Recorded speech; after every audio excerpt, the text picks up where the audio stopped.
Estaba yo el otro día buscando la relación entre Barbie y Oppenheimer, cuando de repente me di cuenta de que tenía que hacer la reseña de Barbie. La película empieza con la historia de las muñecas, en la que básicamente nos dicen que las niñas siempre tuvieron que jugar como si fuesen cuidadoras, hasta que llegó Barbie para romper el ciclo y permitir que ejerzan como profesoras, médicos, abogadas y todos los demás oficios. Luego ya lo de los estándares de belleza surrealistas no dicen nada porque no interesa, pero se supone que los juguetes para niñas eran una morralla hasta que llegó Barbie. Y mira, yo hasta cierto punto puedo entender que esta intro está cargada de humor y sarcasmo, pero también está bastante claro que el mensaje lo dicen 100% en serio. Y con esto ya empiezan mal. Voy a enseñar escenas de todo el metraje porque esto va para rato y paso de poner en bucle lo mismo. Pero vamos, que esto de que las niñas tenían que jugar a ser cuidadoras es una mentira y una estupidez de campeonato. Y ahora os explico por qué. Los niños tienen una imaginación de la leche. Les das un palo y una hoja y se pueden entretener toda la tarde. Y aunque muchos de los juguetes para niñas iban enfocados para que se jugase con ellos de cierta manera, en este caso la maternidad y manutención en general, eso no significa que fuese una obligación absoluta. Yo, por ejemplo, recuerdo que cuando era pequeño mi madre me dio una caja con unos rectángulos de madera pintados que se suponían que eran para hacer operaciones matemáticas. Algo tipo, estás aprendiendo las divisiones y usas los rectángulos azules para marcar las decenas, los cuadrados blancos para saber las unidades y los demás pues para saber el resto, por ejemplo. Sé que a día de hoy es algo primitivo, pero esas cosas eran de cuando mi madre era una niña, más o menos allá por la prehistoria. Pues bien, aunque la finalidad de esos rectángulos fuese hacer operaciones matemáticas, yo me dedicaba a jugar con ellos como si fuesen soldados y naves espaciales. Y mientras mi madre me miraba preguntándose en qué momento se le ocurrió tener un hijo, yo me lo pasaba de locos porque para mí esa especie de cuñas de madera eran soldados y naves espaciales. Entonces, viendo esta intro me pregunto, ¿en qué contexto se supone que las niñas tenían que jugar cuidando muñequitas? ¿Acaso tus padres eran tan jodidamente tiránicos que si te veían jugando de una manera que no fuera la que ellos querían, te castigaban o te quitaban los juguetes? Es que tío, vaya forma de empezar la película con una tontería. ¿Y sabéis lo que más me cabrea? Que por aquel entonces, y sobre todo con el tema de los juguetes, sí que había dos problemas reales que ni siquiera mencionan porque obviamente no conviene. El primero de ellos es que los estándares de belleza eran imposibles. O sea, se supone que Barbie es un ejemplo a seguir y nos ponen una muñeca con patitas de insecto palo, rubia, de ojos azules y con unas medidas de 90-60-90. Pero claro, como esto es una crítica directamente hacia Mattel, que es la empresa que vende las Barbies, pues no interesa. Sí que al final de la película mencionan por encima que la Barbie estereotípica no tiene por qué ser perfecta y tal, pero ocultar una cagada tan evidente como esta pues ya es un poco hipócrita. Pero es que el segundo problema es todavía peor, y este ni siquiera lo mencionan en todo el metraje, y es el sesgo de género con el tema de los juguetes. Hasta hace un par de años había ciertos juguetes muy enfocados para los niños y otros muy enfocados para las niñas. A la hora de la verdad, si tus padres no eran unos cuadriculados, podías jugar con cualquiera. Pero no es ningún secreto que la publicidad que hacían las empresas era la de que los bebés y muñecas, así como los instrumentos de ama de casa, estaban enfocados para las niñas, mientras que para los niños había dinosaurios, figuras de acción, coches teledirigidos, herramientas, maquetas para montar y un montón de cosas que, siendo sinceros, eran tremendamente superiores y sobre todo más variados. Recuerdo que cuando era niño para Navidad quería pedir los regalos y tenía la típica revista en la que había páginas y páginas en donde elegir, mientras que la sección de niñas era un coñazo monótono, monotemático y básicamente la misma mierda año tras año. Y estamos hablando de los 2000, no de 1953. Básicamente los juguetes para niñas eran el bebé que llora, el bebé que vomita, el bebé que mea, el bebé que se caga encima y tropecientas mil muñecas iguales entre sí, pero el sombrero es nuevo. O sea, que no me vengáis de revolucionarios porque hasta hace 2 años contados seguíais vendiendo cocinitas para niñas y herramientas de albañil para niños. Así que no me jodáis. Y sí, es cierto que los niños teníamos predilección por unos juguetes y las niñas por otros. A fin de cuentas existen estudios de mercado, gustos personales y 1000 historias a tener en cuenta. Pero nunca era el 100% de las veces. Y sin embargo el marketing estaba fuertemente enfocado en que para los niños había esto y para las niñas esto otro. Un marketing en el que las empresas como Mattel también participaron hasta hace muy pocos años. Entonces, si tú eras una niña y le pedías un dinosaurio a tus padres, seguramente te acabarían trayendo un bebé o una muñeca. Y si eras niño y pedías una muñeca, tu padre se empezaba a sacar el cinturón. Y esa mentalidad rancia la fomentaron principalmente las empresas jugueteras. Por eso me encabrona tanto la hipocresía con la que empiezan esta película, porque en vez de reconocer los errores del pasado y criticar a los anteriores CEOs de Mattel, prefieren colgarse medallitas para quedar bien ante el público e inventarse que las niñas no podían usar la imaginación hasta que llegó Barbie, pero al mismo tiempo ignoran el sesgo de género de la venta de juguetes y los muchísimos problemas de autoestima de las niñas de las que ellos fueron responsables. ¿Y por qué no comentan nada de esto? Porque la película la dirige Michael Bay. Perdón, es que lo echaba de menos. Pero ahora en serio, menos postureo y más reconocer los errores del pasado. Vale, con esto ya me quedé a gusto y aún no empezó la película, así que vamos a seguir. Ya habiendo mostrado el trasfondo de estas muñecas, conocemos a la Barbie estereotípica, que es la protagonista de la historia y el modelo más popular de entre todas las muñecas. Tal y como se puede ver, vive en una ciudad de ensueño conocida como Barbilandia, que se rige por un sistema matriarcal en donde las mujeres son las que hacen todos los trabajos importantes, las que dictan las leyes y en general las que dirigen el cotarro. Y mientras tanto los Kens, que son los hombres, son prácticamente un cero a la izquierda que están ahí, pero no es que aporten demasiado. De hecho, parece que su único propósito es el de querer ligar con la Barbie de turno. Todo esto llega a un punto tan caricaturesco que está claro que es para hacer comedia. Yo, por ejemplo, recuerdo haber leído alguna crítica en la que decían que esta película menospreciaba demasiado a Ken, y coño, es cierto. Y ahí está la gracia. No es ningún tipo de idealización, sino de caricaturización. De hecho, es que la protagonista se ducha sin agua, sale volando de su casa, va cantando una canción diciendo que adora el color rosa, y luego pues los Ken son unos pringados de campeonato, Alan no sabe ni qué hace ahí, vemos algún juguete juguete descatalogado. Es exactamente como en la vida real. Las niñas que compraban estas muñecas querían a las muñecas, y luego ya Ken y todo lo demás pues eran complementos que daban un poco igual. Y la verdad creo que esta forma de exagerarlo tiene su gracia. Luego ya sí que se vuelve un poco monótono, pero en los primeros 20 minutos ni tan mal. Pues bien, el caso es que este Ken en particular está enamorado de la Barbie protagónica, pero esta pasa de él y prefiere celebrar Noche de Chicas 24/7. Sin embargo, en cierto punto empiezan a venirle pensamientos intrusivos relacionados con la muerte y de repente su vida va peor, porque ya nada le sale bien, tiene muy mala suerte e incluso ya no puede ir andando siempre de puntillas. Entonces las demás Barbies le aconsejan irse a hablar con la Barbie rara para que la oriente y la protagonista les hace caso. ¿Y quién es esa Barbie rara? Pues una muñeca medio marginada con la que jugaron mal y que acabó siendo muy diferente a las demás. Pues bien, parece que con la protagonista está pasando algo parecido, porque alguien jugó con ella teniendo pensamientos chungos y eso se trasladó a la muñeca. Entonces la Barbie rara, que es lo más parecido a una científica que hay por la zona, le dice que tiene que ir al mundo real, encontrar a la niña que jugaba con ella y hacer que la vuelva a querer, porque si no va a tener celulitis y la cosa solo irá peor. Que bueno, esta es la típica conveniencia de guión descaradísima, porque todas estas conclusiones no tienen ningún sentido. Sin embargo, debido al tono desenfadado de la película, pues no le voy a dar mayor importancia. Pero el caso es que la protagonista, aunque al principio no quería ir, acaba dejando Barbilandia y Ken se cuela en su coche sin que se dé cuenta. Así que como no le queda otra, se van los dos juntos, hacen un viaje todo raro y de repente llegan al mundo real. Y lo primero que tenemos son clichés, porque mientras que a Barbie la cosifican y se siente cohibida, a Ken le parece cojonudo. Cuando yo creo que si algún random se te queda mirando fijamente por la calle, a la mayoría de la gente le resultaría incómodo. No sé, llámame loco. Poco después de esto, por supuesto, aparece el estereotipo de los obreros babosos soltándole guarradas a Barbie, porque tenía que ser un obrero, no podía ser otro trabajo, y finalmente, ya rozando el descaro absoluto, un papahostias le pega una zurra en el culo by the face. Y vale, yo entiendo perfectamente el mensaje, de verdad que lo entiendo. A las mujeres se las cosifica, se las sexualiza y muchas veces no se las respeta. Pero este planteamiento tan estúpidamente estereotipado no creo que sea la mejor forma de representarlo, sobre todo teniendo en cuenta el mensaje final de la película. Es que siempre cometen los mismos errores. Quieren hacer una crítica social y tiran de puros estereotipos e incluso exageraciones ridículas, porque lo de la zurra ya es de tener una tara mental considerable, pero bueno, siendo Estados Unidos a lo mejor ni es tan raro. En cualquier caso, está claro que Barbie se llevó un sopapo de realidad cuando creía que el mundo real iba a ser como Barbilandia y resultó ser lo contrario. Bueno, lo contrario tampoco, porque al final en la vida real una mujer puede ser médico, abogada, jueza y todo lo que quiera, mientras que en Barbilandia los Ken solo son playeros. Pero por otro lado, Barbilandia es una utopía sin delincuencia, mientras que el mundo real es una mierda. Pero bueno, ya me entendéis. El caso es que pese a que Barbie se llevó un palo, Ken descubrió que aquí su opinión importaba y que ya no era un cero a la izquierda. Así que con un poco de comedia sutil y otra no tan sutil, el chaval malinterpreta la situación del mundo real y empieza a informarse sobre el patriarcado creyendo que con ello lo podrían respetar. Ya que de hecho era tan irrelevante en Barbilandia que solo porque alguien le preguntó la hora ya se emocionó. El caso es que para cuando se reencuentran Ken y Barbie, esta descubre dónde está su dueña gracias a los sentimientos o no sé lo qué, y mientras tanto Ken se va a buscar trabajo creyendo que solo por ser hombre se lo iban a dar. Entonces la protagonista por fin llega al instituto, pero para cuando conoce a Sasha, que era su supuesta dueña, se da cuenta de que la odia porque estableció unos estándares de belleza demasiado altos, que era lo que comenté al principio, que más o menos lo mencionaban más tarde, y que básicamente no aporta nada y que la odia y no sé qué historia. Ya sabéis, la típica adolescente edgy que se cree única y diferente. Pero el caso es que esto le sienta fatal a Barbie y empieza a tener una crisis existencial mientras Ken se va por su cuenta a Barbilandia. Sin embargo, los ejecutivos de Mattel, que previamente se habían enterado de que un juguete salió al mundo real, recogen a la protagonista justo al salir del instituto porque sabían exactamente dónde estaba, no sé por qué, y se la llevan a las instalaciones para meterla en una cajita, devolverla a Barbilandia y hacer como que no pasó nada. Pero claro, en el momento que la prota se da cuenta de que todos los ejecutivos son hombres, pues se lo piensa dos veces y escapa del edificio. Que todo esto es raro de cojones, porque la actitud de los personajes es como muy despreocupada. Además es que se encuentran todos cada 2x3 y hay como 400.000 casualidades. Que vale, la película sobre muñecas que cobran vida, no le pidas más. Pero por cómo me la pusieron, no me esperaba que tuviese una estructura típica de las películas navideñas, Scary Movie y similares. Quizás la culpa fue mía por tener las expectativas más altas de lo que debería, pero que sea todo tan de cachondeo no me gusta. Y eso que ya de por sí, sabiendo la temática, no me esperaba ningún drama. Pero bueno, sigamos. Mientras Barbie escapaba, conoce una señora que tendría importancia más tarde, y justo al salir a la calle la madre de Sasha la recoge en coche porque justamente también trabajaba para Mattel, se enteró de toda la movida y coincidió para recoger a su hija cuando los ejecutivos estaban llevando a Barbie. Como veis, casualidad tras casualidad. Que por cierto, prefiere ayudar a Barbie sin conocerla de nada antes que a sus jefes después de que hubieran dicho que si un juguete venía al mundo real podía desestabilizar la existencia misma. Entiendo que Barbie es la buena y los ejecutivos los malos, entre comillas, pero vaya decisión más ilógica por parte de esta mujer. Es que macho, no tiene sentido. Pues nada, que al final resulta que Gloria, que es el nombre de esta mujer, fue la que jugó con Barbie tras un golpe de nostalgia y sin querer le pasó los pensamientos sobre la muerte y toda la movida del principio. Entonces tenemos una persecución un poco de gratis que no termina de aportar demasiado y consiguen despistar a los de Mattel. Así que después de esto se van las tres juntitas a Barbilandia de la misma forma surrealista de antes y descubren que ahora la ciudad está gobernada por los Kens porque el otro les enseñó lo que era el patriarcado y ahora le dieron la vuelta a la tortilla. Y no solo eso, sino que además todas las Barbies están como agilipolladas e incapaces de pensar por sí mismas. Y el propio Ken principal, que es el que estaba colado por la Barbie estereotípica, la echa de su propia casa. O sea que básicamente pasaron de un matriarcado a un patriarcado. Todo esto, tal y como dijeron los de Mattel, afecta al mundo real, porque ahora los juguetes populares son los Kens y...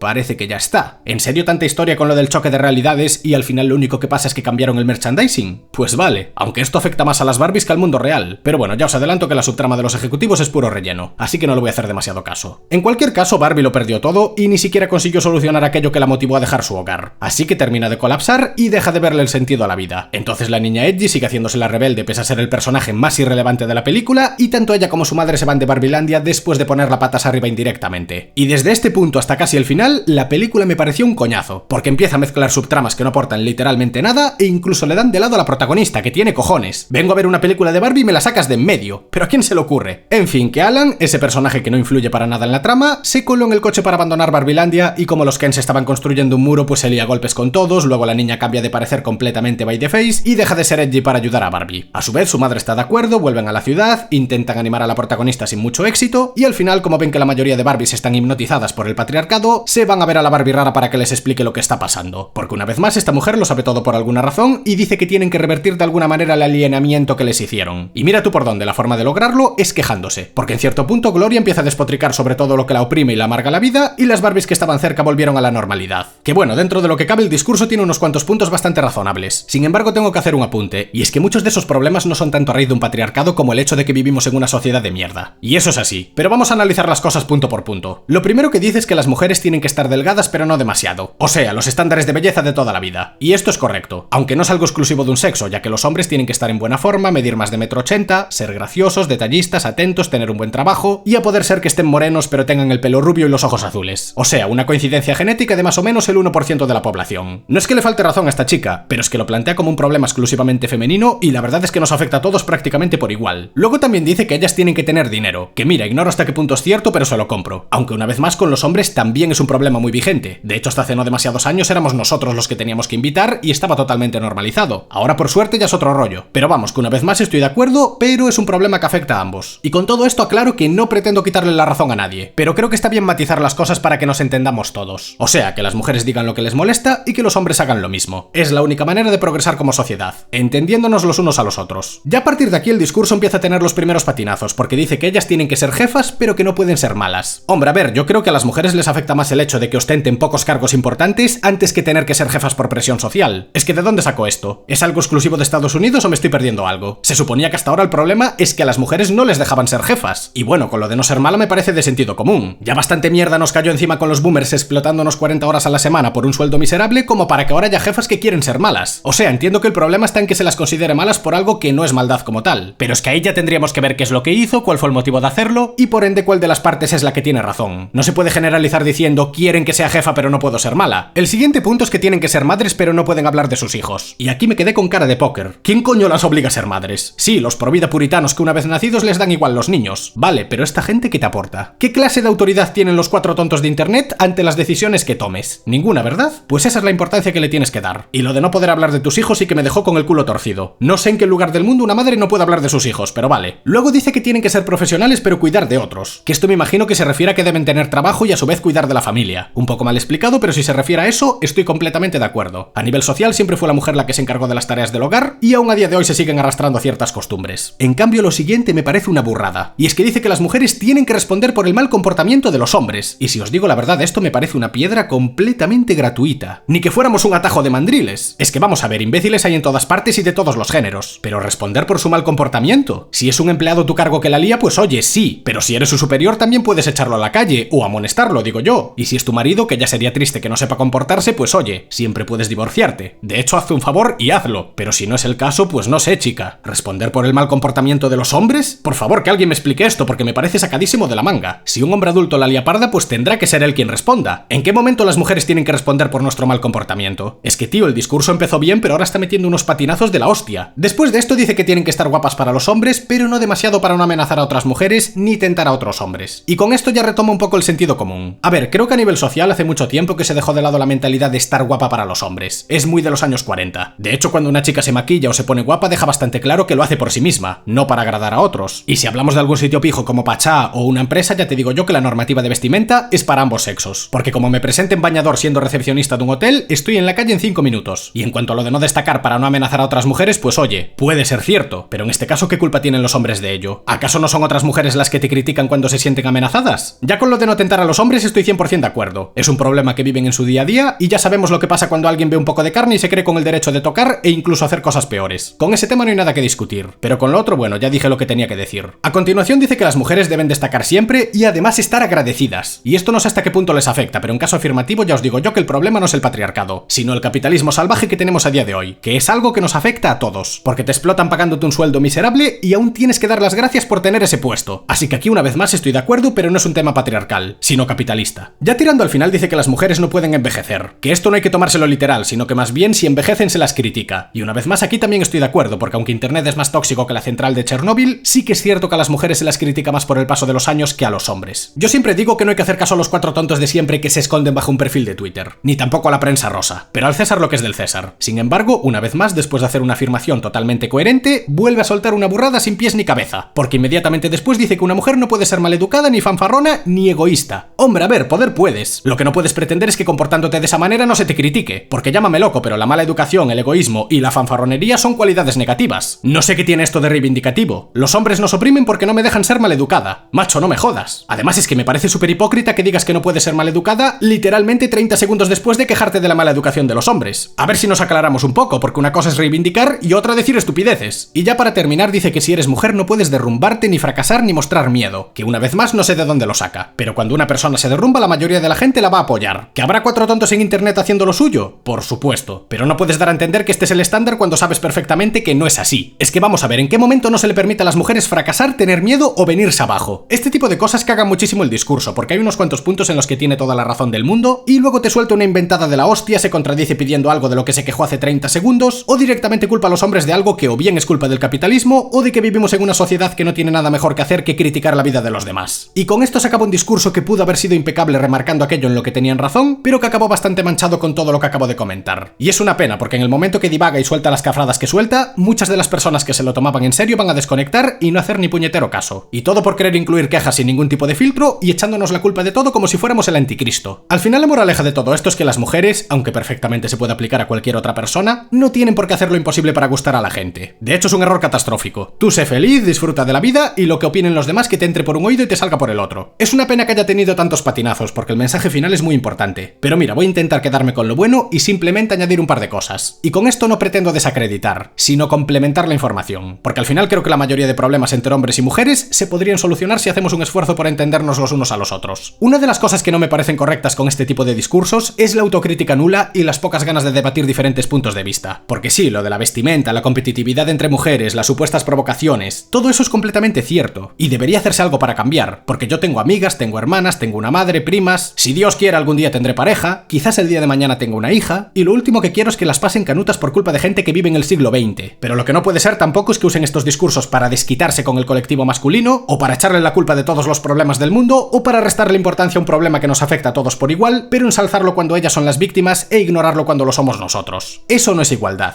No creo que sea por mala intención, sino más bien por desconocimiento. Del mismo modo que muchos hombres ignoramos los problemas que viven las mujeres en su día a día, las mujeres también ignoran muchos de los problemas que vivimos nosotros. Y si tú dices que buscas igualdad, pero al mismo tiempo menosprecias los problemas de otros diciendo que se victimizan, o te burlas cuando te dicen que no todos son iguales pese a que tú estás tirando piedras cada 2x3 y generalizando, entonces no buscas igualdad, sino venganza. Una venganza porque te rechazó alguien que te gusta, o porque tu pareja te pone los cuernos, o porque te trataron mal, o por el motivo que sea. Y si rebobináis los últimos segundos del vídeo, en este último párrafo no especifiqué si estoy hablando de hombres o de mujeres, porque como dije antes, hay problemas que nos afectan a todos, y lo que necesitamos es entendimiento mutuo. Ya basta de querer ponerse por encima y comparar para ver quién lo está pasando peor. O estamos juntos en esto y progresamos como sociedad, o nos enfrentamos por gilipolleces y no conseguimos nada. En fin, volviendo a la película, ahora que ya saben cómo resetear a las Barbies, las van devolviendo a la normalidad una por una mientras distraen a los diferentes Kens, y como estos querían cambiar la constitución para gobernar Barbilandia, las mujeres los manipulan a todos fingiendo estar interesadas en ellos al mismo tiempo que los enfrentan, hasta tal punto que acaban a los golpes en una pelea en la playa un tanto ridícula, mientras que las mujeres son las únicas que van a votar el día de las elecciones, evitando así que se cambie la constitución y recuperando el control de Barbilandia como un estado matriarcal. Pero entonces llega el mensaje final, porque mientras que los ejecutivos aparecen para no hacer absolutamente nada, Barbie se va donde Ken estando ya derrotado y lo consuela explicándole que él no tiene por qué vivir para gustarle a ella, sino que tiene que vivir su propia vida. De hecho, pese a que este tío la echó de su propia casa y dio un golpe de estado en Barbilandia, se llega a disculpar con él por haberlo ninguneado y tratarlo como un cero a la izquierda toda su vida. Por muy bien que funcionase Barbilandia, las chicas ni siquiera sabían si los Kens tenían una casa, y que se emocione cuando alguien le pregunta a la hora demuestra que lo estaban pasando mal. Y esto me sorprende porque Barbie es la primera película feminista en donde dan un mensaje a favor del feminismo feminismo, pero al mismo tiempo reconocen un error, que parece una chorrada, pero literalmente todas las películas con temática feminista de la última década consistían en un guión mediocre lleno de puñetas hacia los hombres, en donde todas las mujeres eran perfectas y los hombres unos malnacidos. Y aquí se atrevieron a hacer crítica social al mismo tiempo que reconocen sus propios errores. Y por este tipo de cosas tengo que romper una lanza a favor de Barbie, porque aunque la película esté muy lejos de ser perfecta, por lo menos este intento por satisfacer ambas partes y reconocer que nadie está exento de errores ya es un paso en la dirección correcta que otras películas no quisieron dar. Así que con esto me quito el sombrero. Esto sí que es un intento por conseguir igualdad, exigiendo unas condiciones dignas pero sabiendo reconocer cuando haces algo mal. Pues nada, que al final discuten sobre este tema y los Kens ya no van a ser tan irrelevantes como antes, aunque igualmente seguirán estando por debajo de las Barbies, que supongo que esto es algún tipo de símil con respecto al mundo real. A su vez, Ken deja de intentar ligar con Barbie y se empieza a valorar un poco. Luego los ejecutivos medio le dejan a Gloria diseñar una nueva muñeca, pero como ya dije antes dan bastante igual. La adolescente deja de ser edgy y se reconcilia con su madre, que también me da igual. Y en cuanto a las Barbies, reconocen que trataron mal a la Barbie rara por aislarla y ponerle un mote, que una vez más está bastante bien saber reconocer los errores propios y no echarle la culpa de todo a los hombres. Por eso esta película destaca por encima de las demás. Pero ya lo último de todo es cuando aparece el espíritu de Ruth Handler, que es la que creó la muñeca, y le ayuda con las dudas existenciales, ya que la vida de Barbie estereotípica no es a lo que aspira y prefiere ser una humana con sentimientos y una vida limitada pero plena. Entonces, tras meditarlo un rato y escuchar un mensaje motivacional, Barbie se convierte en humana y se va al ginecólogo. Sí, la película termina de esta manera. A ver, antes de nada voy a separar mi opinión sobre Barbie en dos apartados importantes, que son el argumento y la estructura y los ideales y el mensaje, porque creo que hay bastante diferencia de calidad entre uno y otro. Con respecto al argumento, tengo que decir que es una chorrada absoluta. No sé cómo la gente pudo sobrevalorar tantísimo esta película, porque me llegaron a decir que era un antes y un después en la historia del cine. ¿Y qué me encuentro cuando la veo? Pues una película tremendamente básica, con una estructura cutre, situaciones que son una chorrada, eventos que se interconectan por conveniencias, personajes con desarrollo nulo y en general pues una evolución de la trama típica de metrajes como Scary Movie o las películas navideñas de turno, en donde quieren hacer algo muy concreto, ya sea hacer reír, enseñar el espíritu navideño o en este caso hacer crítica social, pero luego las herramientas y procesos para llevar a cabo ese objetivo son cutres como ellas solas. Que oye, no es algo necesariamente malo. A mí algunas películas de Scary Movie me hacen bastante gracia, pero nunca diría que suponen un antes y un después en el cine, o que se merecen un Oscar, o que hicieron historia. A ver, es que vamos a ser coherentes. La película de Barbie a nivel estructural es una chapuza. Al principio tenía su gracia lo de que como son muñecas pues no saben beber, o que la ducha no saca agua, así como alguna coña con el mansplaining, la reacción de Ken ante el mundo y alguna cosilla más. Pero pasada media hora de película se vuelve soporífero. Están repitiendo las mismas bromas una y otra vez. Del mismo modo, los personajes, quitando los dos principales, son tremendamente planos y olvidables. Por ejemplo, los ejecutivos no pintan absolutamente nada. Están de bulto. Gloria y su hija más de lo mismo, porque por una parte la madre está únicamente para dar el discurso del final, que ya visteis que cojeó en varios puntos, y por la otra la niña está para ser una repelente y de golpe y porrazo comportarse como una persona normal de una escena a otra y sin ninguna razón. La subtrama de Alan, igual que los ejecutivos, está para añadir minutos a la película. La persecución cutre lo mismo. Las demás Barbies y Kens que no sean los dos principales tampoco es que aporten demasiado. E incluso hay un momento en el que la película deja de lado a la protagonista para empaquetarnos todo este relleno que acabo de mencionar. O sea, vengo a ver una película de Barbie y dejas de lado a Barbie. Pero ¿esto a quién le pareció una buena idea? Del mismo modo, aparte de personajes planos, sus comportamientos son de coña, porque asumen enseguida que un juguete cobró vida, que existen otras dimensiones, la Barbie rara es una conveniencia de guión que lo justifica todo, de aquella manera, y en general las actitudes no son naturales. Y sí, esto tiene lógica en Barbilandia, por ejemplo, ya que a fin de cuentas es un mundo de fantasía, pero lo que me choca es esa especie de Frankenstein que se montaron en el mundo real, porque por una parte quieren hacer una crítica social realista al mostrar aquello que afecta a las mujeres en su día a día, pero luego algunos de los personajes se comportan de la manera más irreal posible. Y esto queda como el culo, porque no todo se puede justificar con la comedia. El viaje entre dimensiones y las movidas de Barbilandia, pues sí, forman parte de la ficción de la película y están bien implementadas. Pero todo lo demás, por mucho que se quiera camuflar con comedia, en realidad es fruto de un guión perezoso en el que no tenían muy claro cómo lograr ciertas situaciones y lo que hicieron fue forzarlas de cualquier manera y lavarse las manos diciendo que es humor. Y a mí esto, insisto, me parece cutre. Es que es como Scary Movie. Lo que pasa es que con esta saga de películas la gente las trata como lo que son, o sea, metrajes de coña no demasiado serios. Pero con Barbie la ponen en un pedestal cuando estructuralmente es tremendamente básica. Y eso es un hecho. Por eso me resulta confuso ese contraste tan marcado entre ciertas situaciones totalmente serias, como por ejemplo el desenlace y su mensaje final, mientras que el resto del metraje son situaciones absurdas pegadas de cualquier manera las unas con las otras. Creo que habría sido mejor hacer una película totalmente de coña cuando estaban en Barbilandia, pero cuando llegan al mundo real tomársela un poco más en serio. Y lo mismo con los personajes humanos, porque si no la sensación que tengo es la de que hicieron un Frankenstein. Y un ejemplo que me viene como anillo al dedo es la saga de Toy Story, porque aquí también estamos hablando de unos juguetes en un mundo totalmente ficticio y muchas veces se hacen coñas relacionadas con esa situación, pero eso no impide que hayan sabido desarrollar a los personajes, mostrar sus preocupaciones, las dudas existenciales, el miedo constante a romperse, el crecimiento de Andy, el saber pasar página. Es un contexto muy parecido al de Barbie, pero infinitamente mejor desarrollado. De hecho, literalmente la motivación de Barbie para salir de su zona de confort era que no quería tener celulitis. Es que no me jodas, tío, no hay color. Vale, pues esta es mi opinión sobre el argumento y la estructura. Ahora toca hablar de los ideales y el mensaje. Y esto es mucho más complejo porque tengo opiniones opuestas según qué situación. Como ya dije antes, creo que esta película es la primera de los últimos 10 años que sabe plasmar ideales feministas sin caer en la denigración del colectivo masculino. De hecho, también es la primera que supo hacer crítica social al mismo tiempo que reconocía los errores propios, que es algo por lo que yo me quito el sombrero. Sin embargo, comete errores de lo más básicos que a estas alturas ya deberían haber aprendido a evitarlos, como por ejemplo recurrir a estereotipos y clichés constantemente, ya sean los obreros babosos, la adolescente única y diferente, o los hombres existiendo única y exclusivamente para mojar el churro. Son cosas que en algunos casos pueden ir cogidas de la mano con el apartado cómico, pero muchas otras están ahí porque simplemente no saben plantear situaciones más realistas. A su vez hay varios momentos en los que directamente se plantea una crítica social a palo seco, sin introducirlo sutilmente bajo un contexto, y luego pasan cosas como las del discurso final, es decir, que algunas son completamente ciertas, otras son burradas sin sentido, y otras son ciertas pero no afectan solo a las mujeres ni son necesariamente culpa de un patriarcado, sino de otros aspectos sociales tales como el capitalismo, la impunidad ante el acoso en redes sociales e incluso algo tan complejo como la salud mental de cada persona. O sea, no es que no tenga razón, es que está enfocando el problema en una dirección cuando el origen es otro. Por ejemplo, si a ti te duele la cabeza y te dan crema hidratante, pues no te va a servir de mucho. Para solucionar un problema digo yo que primero tendrás que identificar el origen del problema, y si das un mal diagnóstico no vas a arreglar nada. Pues eso es lo que pasa con algunas de las críticas sociales de Barbie, que se enfocan de una forma, pero considero que es más complicado que simplemente decir que vives en un patriarcado. Y lo digo con ánimo de arrancar el problema de raíz, no de quitarle mérito a nadie, que ya me veo venir muchos comentarios. Del mismo modo, algo que me parece un problema considerable es que todas estas películas con temática feminista están actuando como caballo de Troya. Y dejadme que me explique. Tú estás dándole visibilidad a las mujeres, estás invirtiendo dinero en que se hagan estas películas, pero al final nunca se hace autocrítica hacia los que están detrás de todo esto. Porque hasta donde yo sé, los altos cargos de Warner Bros. Siguen siendo todo hombres, los de Mattel 3/4 de lo mismo, siguen contratándose más hombres que mujeres en estos sectores, y básicamente el mundo real sigue igual que siempre. Entonces, claro, ¿están realmente cambiando el mundo con estas películas o nos están colando un caballo de Troya para que la gente se pelee entre sí discutiendo por tonterías en vez de unirse todos juntos, combatir los problemas codo con codo y realmente cambiar las cosas para mejor? Porque a mí llamadme pesimista, pero quien es machista seguirá siéndolo, es más, seguramente ni se vea la película, y quien no lo es tampoco necesita que se le recuerde que tiene que respetar a la gente, que es algo que ya forma parte de su educación. Sin embargo, los que fomentan y sobre todo se benefician directa o indirectamente de estas diferencias sociales, se están forrando a costa de un movimiento que en cuanto deje de salirles rentable, os dejan a todas en la estacada. Y esto es de lo que quiero advertiros. El feminismo empezó como un movimiento social, pero a día de hoy mayoritariamente es un negocio. Los políticos consiguen votos, las empresas venden productos, las cinematográficas hacen películas, y en cuanto deje de ser negocio pasan a otra cosa. Y eso es así, le duela a quien le duela. Y si no, pregúntale a cierta empresa alemana a quien le vendía coches en los años 40. Las empresas no son tus amigas, no les importas un carajo. Lo único que les interesa es el dinero. Por eso las mismas empresas cuyas oficinas son campos de nabos son las mismas que se forran a costa del movimiento social de turno y aún por encima consiguen el apoyo de la gente porque les hacen creer que efectivamente las cosas van a cambiar. Pero al final todo sigue como antes. Simplemente van de distracción en distracción haciendo tiempo mientras cuentan los billetes. Y no estoy diciendo que no puedas disfrutar de una película. Al contrario, hazlo. Pero nunca confundas la línea que separa una empresa de un consumidor. No te pongas ciegamente de su parte solo porque hoy hayan hecho una película con la que te sientes identificada. Porque si lo hicieron es porque les sale rentable. Y si yo hago un par de matices opinando sobre lo que está bien y lo que está mal en un producto, no significa que sea tu enemigo. Porque a la hora de la verdad, independientemente de los lobbies, a mí siempre me tendrás defendiendo la igualdad de derechos y oportunidades entre hombres y mujeres. Pero de las empresas dudo que se pueda decir lo mismo. Para colmo hay mucha gente que malinterpreta las cosas. Solo hay que ver los que se piensan que el Patriota es un ejemplo a seguir en The Boys, o los que piensan que Capitana Marvel y Aves de Presa son ejemplos adecuados de empoderamiento femenino, o que Grand Theft Auto no es una crítica social. A la gente no le gusta lo complejo. Prefieren repetir las opiniones de otros como loros antes que reflexionar 5 minutos sobre algo. Así que se quedan con lo más superficial y a menos que se lo des todo masticadito no comprenden nada. Y Barbie no es la excepción, porque poco después de afirmar que esta película luchaba por las mujeres y que era empoderante, tuvimos la movida de los Oscars. Porque cuando Ryan Gosling ganó el premio ACTA a Mejor Actor de Reparto mientras que Margot Robbie no ganó ningún Oscar, todo el mundo perdió la cabeza. Pero claro, son categorías diferentes de premios diferentes. De hecho, Gosling ganó el de Mejor Actor de Reparto y Margot Robbie el de Mejor Actriz. Pero no sé qué coño le pasó a la gente que confundieron actas con Oscars y empezaron a despotricar. Pero independientemente de eso, Barbie no es ni la mejor película de Margot Robbie ni tampoco la que tiene la mejor interpretación. De hecho, la que ganó el Oscar a la mejor protagonista femenina fue Emma Stone, con la película de Pobres Criaturas. Y el Oscar a mejor película y director pues fue Oppenheimer de Nolan, que me pareció más que merecido. Y es que además yo me pregunto, ¿qué tiene de feminista querer quitarle el Oscar a una mujer que consideraron que fue la mejor de 2023 para dárselo en su lugar a otra? ¿Dónde está la sororidad? Y ya de paso, ¿qué habría cambiado si en vez de Ryan Gosling el mejor actor de reparto hubiese sido otra persona ajena a Barbie? De hecho, volviendo a la confusión de actas y Oscars, Barbie recibió el premio ACTA a la mejor película. El único crimen es que pese a haber sido nominada, no ganó el Oscar. Y sinceramente no me extraña, porque la película en sí, dejando de lado los 10 minutos del final y un par de detalles por el medio, es muy mediocre, al menos a nivel argumental. Es que vamos a ver, ¿de verdad alguien se piensa que Barbie le hace competencia a Oppenheimer en cuanto a calidad? No estamos hablando de vender entradas, sino de calidad general. Es que no sé si la gente fue cegadísima o soy yo un amargado al que no le gustan las comedias. pero para mí están en categorías muy diferentes. Es que situaciones como esta demuestran lo ridícula que puede llegar a ser la sociedad, porque parece que por mucho que crean defender unos ideales, a la hora de la verdad acaban haciendo lo contrario. Por eso hay tantísimas películas con temática feminista que no solamente son terriblemente mediocres, sino que además causan rechazo porque son una puya constante hacia el colectivo masculino. Y claro, para una vez que hacen las cosas bien, parece que la gente sigue sin entender nada. Es como si nadie quisiese convivir en paz, sino más bien pelear constantemente y querer tener la razón en todo a todas horas. Pero el mundo no funciona así. Nadie está 100% equivocado y nadie tiene la verdad absoluta. Hay que saber moderar, pero siempre que veo polémicas de esta índole, la gente demuestra que lo que le interesa es humillar a otros, quedar bien ante las masas, y ya si eso lo de solucionar los problemas reales lo dejamos de lado. Y yo no sé a dónde vamos a parar, pero a estas alturas ya más que cabrearme me preocupa, porque en vez de avanzar como sociedad, parece que estamos retrocediendo. Tuvimos una pandemia de la que íbamos a salir más unidos y está todo hecho una mierda. Cada vez más egoístas, cada vez más radicales y cada vez con menos ganas de arreglar las cosas. Así que o cambiamos de chip o lo tenemos crudo. En conclusión, Barbie es una película muy básica pero que tiene un mensaje interesante. El problema es que por momentos tiene una capacidad de análisis bastante simplona. Y no es que le falte razón, de hecho prácticamente todo lo planteado es correcto, salvando alguna cosilla del final y el prólogo de las muñecas, pero sí que se ignoran infinidad de problemas más graves, como el maltrato, el acoso e incluso las muertes. Y luego al mismo tiempo se simplifican otros tantos, planteándolos de forma unilateral cuando realmente hay muchísimos más factores que influyen en ello. Sin embargo, a rasgos generales, es una gran mejora con respecto al promedio del cine feminista, y desde luego excluyendo alguna cosilla, es un paso en la dirección correcta. Así que por mi parte solo espero que esto haya servido para que de una vez por todas dejemos nuestras diferencias de lado y colaboremos por una causa justa que nos ayude a todos.